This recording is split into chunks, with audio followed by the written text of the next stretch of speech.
IT की smart class में आप सबका स्वागत है। और अकाउंटिंग इस क्लास में हम देख रहे हैं सिंपल जर्नल एंट्री, जिसमें आपको होमवर्क के तौर पे कुछ क्वेश्चन दिए गए थे, है ना। तो पहला क्वेश्चन है, सब लोग देख ही रहे हैं और सब लोग नोट भी किए हुए हैं, है ना। आईडी कार्ड सब लोग लगा लीजिएगा और स्टार्ट करते हैं। फिर तुम इसमें भी आ रही हो, उसमें भी आ रही हो, क्यों बताओ। क्या नाम ऐड करवा लिए हैं इस बैच में? बिना एप्लीकेशन की बैठ रही हैं आप, बोले थे उस दिन ना तुम्हें।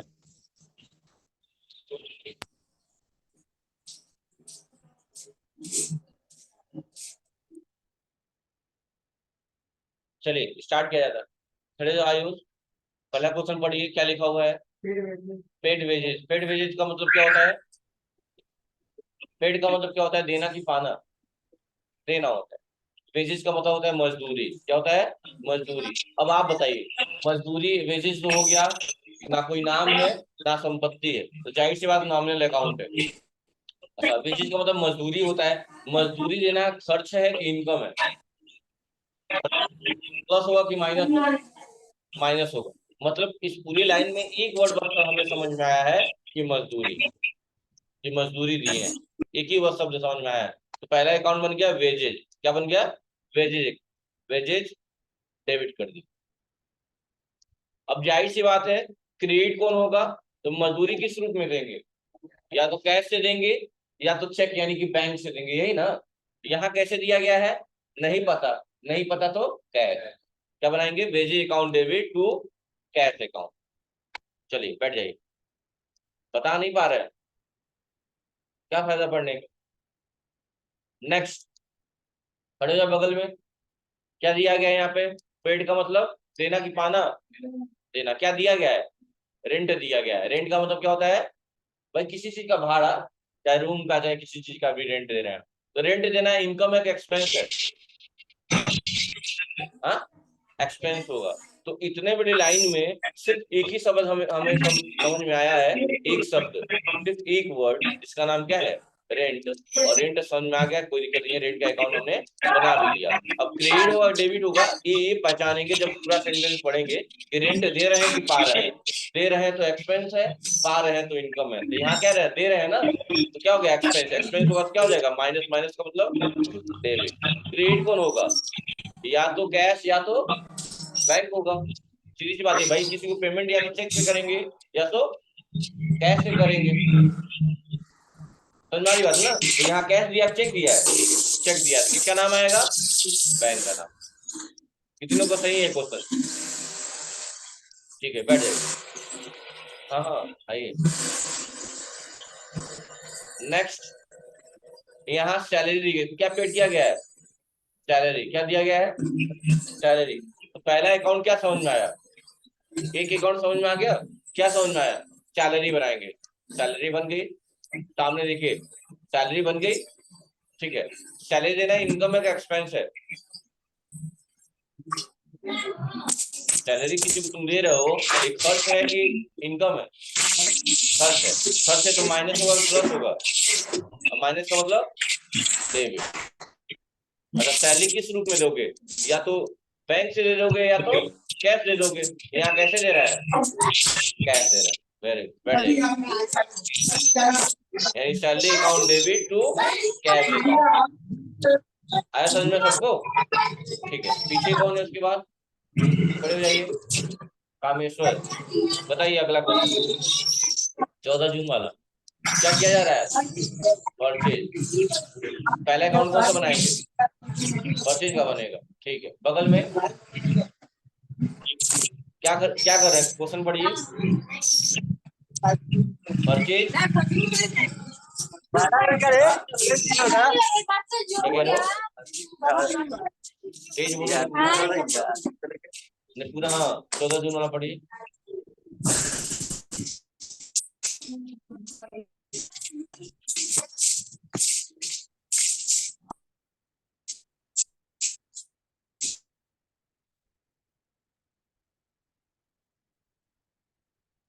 नेक्स्ट, पढ़ नहीं पा रहे हो? पढ़ जाओ। पढ़िए, क्वेश्चन क्या है? आईडी कार्ड कहाँ है आप लोगों का? सबको पर्टिकुलरली मैं बोलूंगा क्या? पढ़िए question.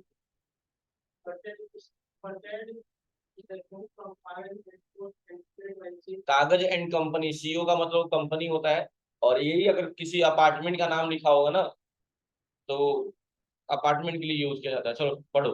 Purchase stationery from Kagaz and company and paid by cheque, यानी कि सामान भी खरीद रहे हैं, जो भी है स्टेशन क्या है, स्टेशनरी है, स्टेशनरी खरीद रहे हैं और पैसा भी दे रहा है, मतलब चेक के द्वारा, है ना? यही है ना? बताइए पहला अकाउंट कौन सा बनेगा? पैसा देने लगे, पहले पहले क्वेश्चन में क्या दिया हुआ है? परचेज अकाउंट बनेगा और बैंक बनेगा। बहुत बढ़िया, नेक्स्ट। पहला अकाउंट क्या बनेगा? स्टेशनरी का बनेगा। 1000 बार कह चुका हूँ, जब भी परचेज के साथ किसी संपत्ति का नाम जुड़ जाएगा, हम संपत्ति का अकाउंट बनाएंगे। बताए थे ना, एसेट्स का अकाउंट बनाते हैं। ये कई बार बात मैं रिपीट कर चुका हूँ कि जब परचेज गुड्स रहेगा तब हम परचेज का अकाउंट बनाएंगे, कोई दिक्कत नहीं। लेकिन जब भी परचेज के साथ किसी चीज का नाम ऐसा दे दिया है जिसके बारे में आप जानते हैं, या फिर गुड्स न देखी कोई सामान का नाम दे दिया, पेंसिल, पेन, स्टेशनरी। स्टेशनरी का मतलब क्या होता है? कॉपी किताब से रिलेटेड चीजें, वो भी तो संपत्ति ही है। तो पहला अकाउंट बनेगा स्टेशनरी का। स्टेशनरी क्या होगा? डेबिट हो जाएगा और क्रेडिट हो जाएगा बैंक। मैच करा लीजिएगा, stationery account debit to bank account. ठीक चल रही पढ़ाई? बैठ जाइए सब लोग। नेक्स्ट। नेक्स्ट कौन है? अगला क्वेश्चन पढ़िए। क्या मिला है? ब्याज। अच्छा, ब्याज मिलना इनकम है कि एक्सपेंस है? इनकम है।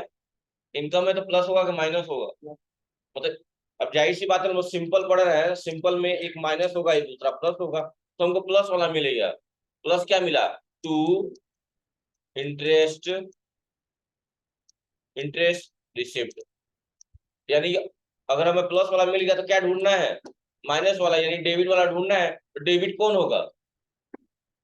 किस रूप में ब्याज मिलेगा? जब नहीं कुछ मेंशन, किस रूप में मिलेगा? कैश मिलेगा। यानी cash account, cash account debit to interest receipt. Amount लिख लीजिएगा ऊपर नीचे। कितना? 14,000। यानी ट्रांजेक्शन क्या बनेगा? Cash account debit to interest receipt. कितने का? 14,000, 14,000 का। बैठ जाइए। नेक्स्ट। अगला क्वेश्चन क्या हुआ है यहाँ पे, देखिए पढ़िए ध्यान से। रिसिप्ट कमीशन क्या मिला है? कमीशन मिला है। कमीशन मिलना क्या है? इनकम है कि एक्सपेंस है? इनकम है। प्लस की माइनस? प्लस होगा। यानी कि कमीशन रिसिप्ट क्या हो जाएगा आपका? टू कमीशन रिसिप्ट हो जाएगा। टू कमीशन रिसिप्ट हो गया। और कौन डेबिट होगा? या तो कैश। पैसा कैसे मिलेगा? कमीशन कैसे मिलेगा? या तो कैश मिलेगा या तो खाते में। खाते में मिला तो बैंक, और कैश मिला तो कैश। यहाँ कैसे मिल रहा है? चेक से। तो क्या बनेगा? बैंक बनेगा। क्या बन जाएगा? बैंक बन जाएगा, उसी को डेबिट कर देंगे। आसान है। नेक्स्ट, चलिए खड़े हो जाइए, पढ़िए क्वेश्चन। रेंट रिसीव्ड हुआ है किससे? मिस्टर मॉडी। मॉडी एक व्यक्ति का नाम है। अच्छा देखिए, नाम उम देखिए, आपको बस कंफ्यूज किया जा रहा है। आपको क्या मिला है? रेंट मिला है, रिसीव हुआ है ना? तो भाड़ा मिलना इनकम है कि एक्सपेंस है? इनकम है। तो हमने बना दिया टू इंटरेस्ट रिसीट बना दिया।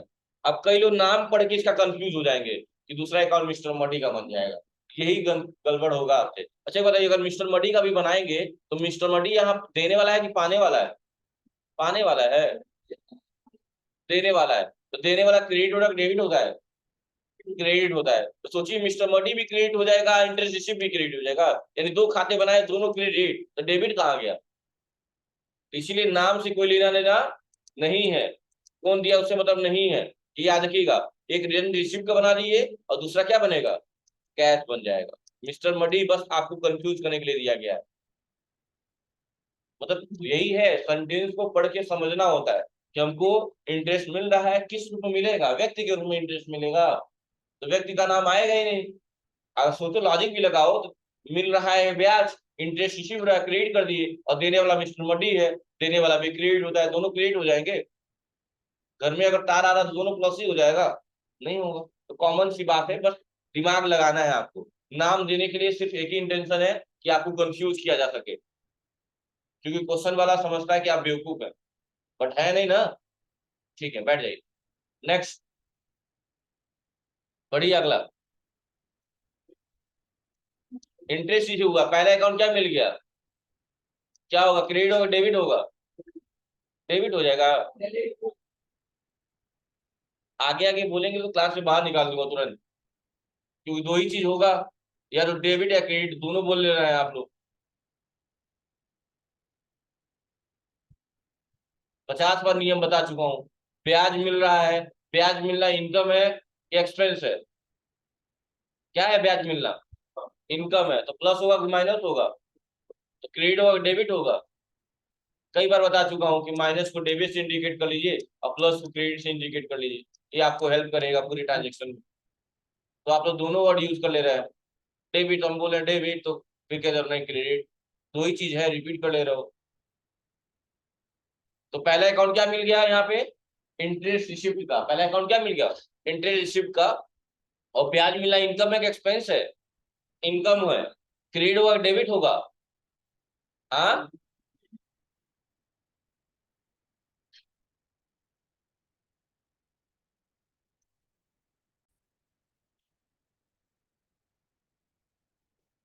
चलिए, क्वेश्चन ये है 19 जून वाला। क्या हुआ है? इंटरेस्ट रिसिव्ड हुआ है, क्या मिला है? ब्याज मिला है। तो ब्याज मिला, इनकम है कि एक्सपेंस है? इनकम है। तो इनकम प्लस होगा कि माइनस होगा? प्लस होगा। तो क्रेडिट करेंगे डेबिट करेंगे? क्रेडिट करेंगे, यानी एक अकाउंट मिल गया क्रेडिट वाला, क्रेडिट हो गया।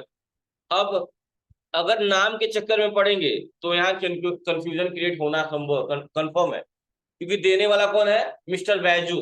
देने वाला कौन है? मिस्टर बैजू। तो देने वाला भी क्रेडिट होता है कि नहीं होता है? होता है। तो सोचिए, इंटरेस्ट भी क्रेडिट और बैजू भी क्रेडिट, इसलिए नाम से हमें कोई लेना देना नहीं है। हमको ब्याज मिला है तो पहला अकाउंट बना लिया, टू इंटरेस्ट रिसिव्ड। और किस रूप में ब्याज मिलेगा? कैश या तो चेक। यहाँ कैसे मिल रहा है? चेक से। क्या बनाएंगे? बैंक बने। और डेबिट और क्रेडिट होगा? डेबिट हो जाएगा। ठीक है। नेक्स्ट है कैरेज पेड। कैरेज पेड का मतलब क्या होता है? कैरेज का मतलब होता है भाड़ा। क्या होता है? भाड़ा। अब बताइए, भाड़ा देना एक्सपेंस है कि इनकम है? एक्सपेंस है। प्लस होगा कि माइनस होगा? माइनस होगा। क्रेडिट की डेबिट? डेबिट। आवाज नहीं आ रही है कुछ लोग की अभी भी। क्रेडिट होगा डेबिट होगा? डेबिट होगा। तो पहला अकाउंट क्या मिल गया? कैरेज। पहला अकाउंट क्या मिल गया? देखिए, पेड लिखने की जरूरत नहीं है, लेकिन रिसीव्ड लिखने की जरूरत है। अगर कैरेज क्यों मैं लिख दूं सैलरी, सैलरी मतलब सैलरी दिए हैं, लेकिन अगर वही लिख दूं सैलरी रिसीव्ड, मतलब पाए हैं। सिर्फ सैलरी लिखा हुआ है तो मतलब दिए हैं, लेकिन सैलरी रिसीव्ड लिखा हुआ तो पाए हैं। वैसे कैरेज लिखा हुआ है तो दिए हैं, भाड़ा दिए हैं, और कैरेज रिसीव्ड लिखा हुआ है तो लिए। समझ में आ रही है मेरी बात ना? ये याद रखिएगा। पेड वर्ड नहीं लगाते, जब खाता बनाते हैं तो जरूरी नहीं कि लगे बनाए कैरेज पेड या इंटरेस्ट पेड या रेंट पेड, नहीं बनाया जाता है।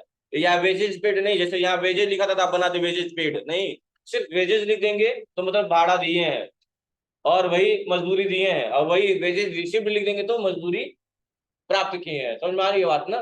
दिमाग में रखिएगा इन बातों को। तो यहाँ भाड़ा दिया गया है तो पहला अकाउंट क्या बनेगा? कैरेज का। क्या बनेगा? कैरेज का। कैरेज को क्या कर देंगे? डेबिट। अच्छा, भाड़ा किस रूप में देंगे? यहाँ चेक दिया था या कैश देता? अच्छा, एक वर्ड और है, जब भी परचेज पहले आता है या बॉट आता है तब हम परचेज की बात करते हैं। क्वेश्चन में क्या कहा गया सुनिएगा, बस कंफ्यूज किया गया है। कह रहा है carriage paid on purchase of goods आप RS 3000। अब समझिएगा मेरी बात, यानी आपने भाड़ा दिया जब आपने सामान खरीदा। कितना भाड़ा दिया? 3000 रुपए। जैसे मान लो एक मैंने फ्रिज खरीदा, बटौना से एक फ्रिज खरीदा और मुझे अपने घर तक पहुंचाना है, मैंने 3000 रुपया क्या कर दिया? भाड़ा दिया। तो ये परचेज का अकाउंट नहीं बनेगा इसमें। समझिएगा, यहाँ परचेज की बात नहीं की है, बस आपको कंफ्यूज करने के लिए कहा गया है कि भाड़ा आप कब दिए हैं? जब आप सामान खरीदे हैं। भाड़ा कब दिए हैं? जब आप सामान खरीदे हैं। तो सामान खरीद, उससे मतलब नहीं है सामान खरीदे हैं क्या किए हैं, आपने सिर्फ भाड़ा दिया है, अब भाड़ा किस रूप में देंगे, कैश या तो चेक में। जैसे नीचे सेम क्वेश्चन दिया हुआ है, यहाँ भी भाड़ा दिया गया है, लेकिन कब दिया गया है, जब सामान बेचे हैं तब। होता नहीं है कि आप मेरे वहां से काफी सामान ले लेते हैं 1,00,000-1,50,000 रुपए का, तो हम भाड़ा फ्री कर देते हैं, हम अपने पैसे पे आपके घर तक सामान पहुंचवा देते हैं। वही काम यहाँ पे हुआ है। तो सेल्स या परचेज बीच में आने का मतलब आपके लिए कंफ्यूजन क्रिएट करना। क्योंकि सिर्फ अगर सेंटेंस पढ़ने से सिर्फ परचेज या सेल्स का सेंस आता है, तब हम परचेज या सेल्स का अकाउंट बनाते हैं। लेकिन बात कुछ और कह रही है, और उसमें परचेज और सेल्स का जिक्र हो गया है, ये नहीं कि परचेज और सेल्स का अकाउंट बना दीजिएगा। यहाँ पे क्या दिया जा रहा है, भाड़ा दिया जा रहा है। यहाँ पे भी क्या किया जा रहा है, भाड़ा दिया जा रहा है। किस रूप में, जब कुछ जिक्र नहीं है तो कैश दिया जा रहा है, यानी क्या अकाउंट बनेगा, बनेगा कैरेज डेबिट, पूरा लिख लीजिएगा आप लोग। और टू कैश अकाउंट, दोनों का यही ट्रांजेक्शन बनेगा। और अमाउंट लिख देंगे 3,000 ऊपर 3,000 नीचे, और नीचे वाला का भी यही सेम आंसर बनेगा। ठीक है, बैठ जाइए सब, लिख लीजिए।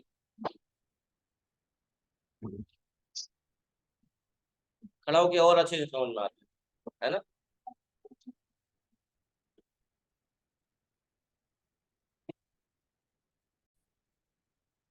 अब इसके बाद से क्वेश्चन नहीं है, ये क्वेश्चन सारे खत्म हो गए आपके। और कुछ क्वेश्चन चाहिए तो और सिंपल के करा दो अगर। हाँ, करा दो, चलिए।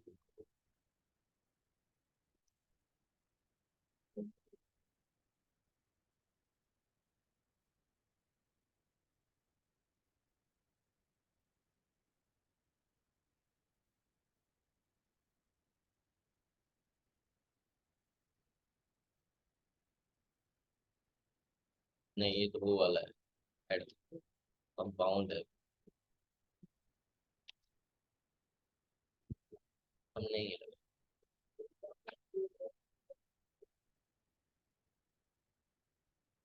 अब नहीं है, सिंपल का नहीं है। सिंपल के क्वेश्चन हो गए हैं वैसे बहुत।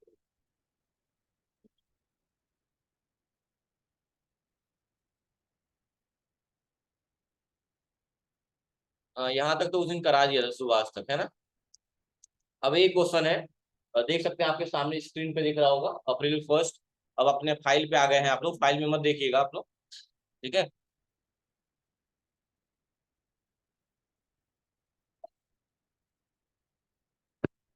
जैसे पहला क्वेश्चन दिया हुआ है, अरे यार,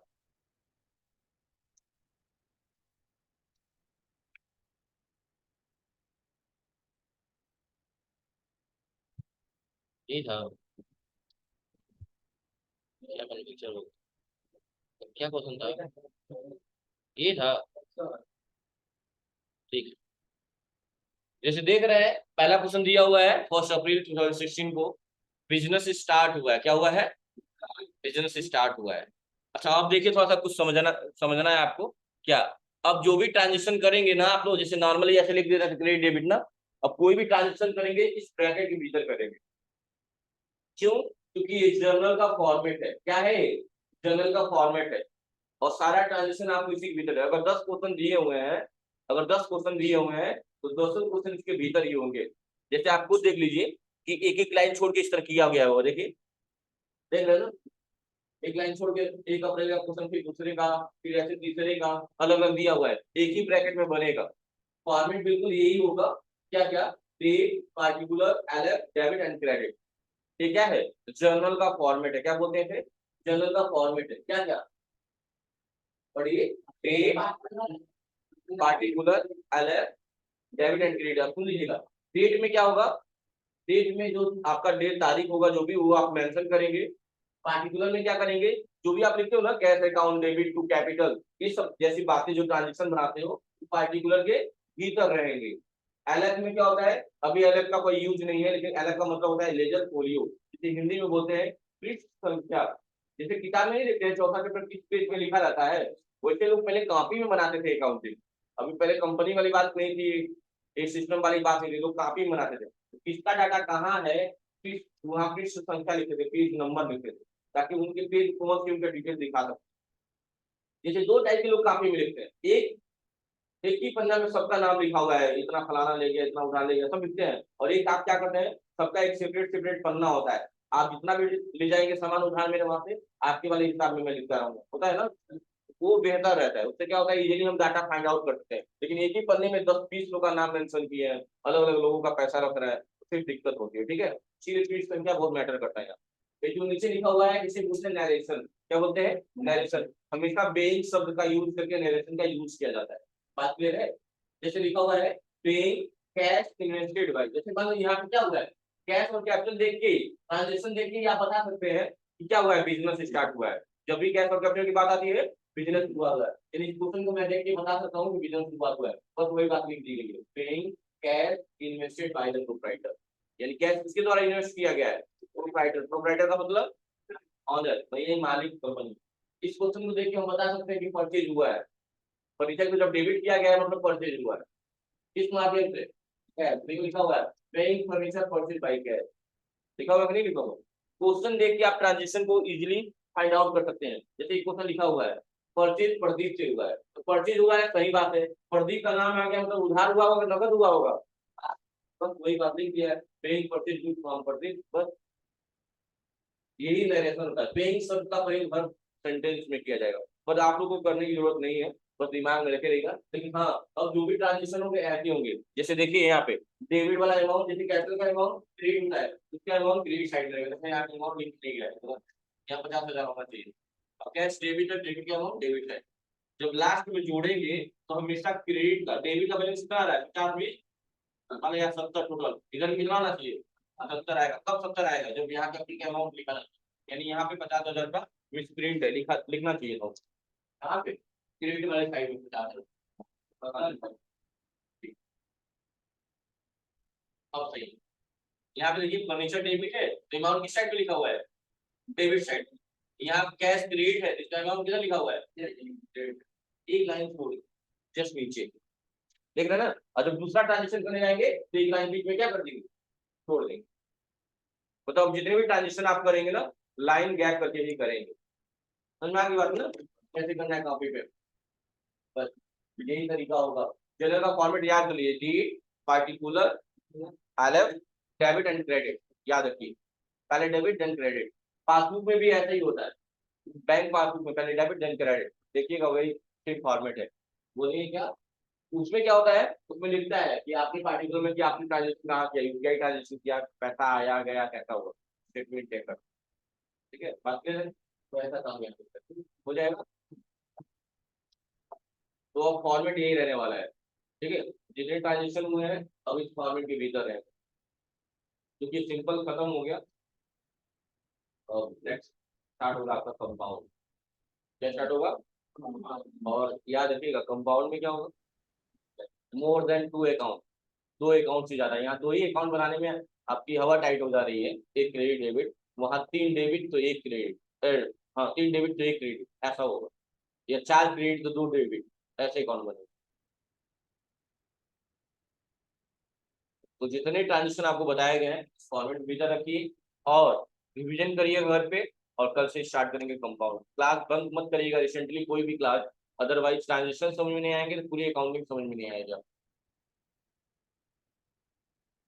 ठीक है, और जो ट्रिक्स मैं बता रहा हूँ, आप कहीं ट्यूशन भी करते होंगे कॉमर्स वगैरह का, तो इतनी सारी ट्रिक्स नहीं बता जाएंगे, क्योंकि मैं भी पढ़ाई हूँ पढ़ोना में, और पता है मुझे कैसी पढ़ाई होती है। जैसे कि मैं आपको पढ़ा रहा हूँ, इसमें से कुछ बच्चा या बच्चे ऐसी भी होगी जो मुझसे भी बेहतर करेंगे, क्योंकि वो अपना ट्रिक लगाएंगे। ये जो नाम बाढ़ कहता हूँ मैं बार बार, ये सब ट्रिक बनाया है मैंने, क्योंकि मुझे लगता है कि इससे ट्रांजेक्शन हो जाते हैं। एक क्रेडिट का मतलब प्लस और डेबिट का मतलब माइनस जो है, ऐसा होता नहीं है, वो मैंने बनाया है, आपको समझ में आया। क्योंकि समाज में बोलेंगे तो लोग तुरंत आपको गलत साबित करेंगे, क्योंकि क्रेडिट का मतलब उधार होता है, और उधार का मतलब माइनस हो गया ना, क्रेडिट का मतलब माइनस हो गया। लेकिन मैंने उल्टा बताया आप लोगों को कि क्रेडिट मतलब प्लस समझ लीजिए, डेबिट मतलब माइनस। एक कॉन्सेप्ट है सिर्फ समझने के लिए, कहीं यूज करने के लिए नहीं है, आपके लिए है, ताकि आप किसी भी ट्रांजेक्शन को इजीली कर पाए। अब बस इतना दिमाग में रखना है कि अब जो भी ट्रांजेक्शन होंगे इस जर्नल के भीतर होंगे। इसे क्या बोलते हैं, जर्नल एंट्री। क्या बोलते हैं, और जर्नल का फॉर्मेट कैसा होता है, ऐसा होता है, से पार्टिकुलर अलग डेबिट क्रेडिट। जैसे मुझे लिखना है cash account debit to capital account, पहले मैंने डेबिट लिख दिया, जो भी है जो भी मान लो 28 जो भी हो गया, और पार्टिकुलर में क्या लिख दिया मैंने, cash account debit to capital account. बस फिर संख्या करना ही नहीं है, लेकिन लिखना है फिर। अमाउंट किधर रहेगा, डेबिट साइड में, और क्या अमाउंट किधर रहेगा, क्रेडिट साइड। अभी ट्रांजेक्शन खत्म हो गया तो टोटल अमाउंट पता चलेगा, इधर 50,000 इधर 50,000, और भी रहते देखिए ट्रांजेक्शन बढ़ते जाते। ठीक है, बस ये याद रखिएगा।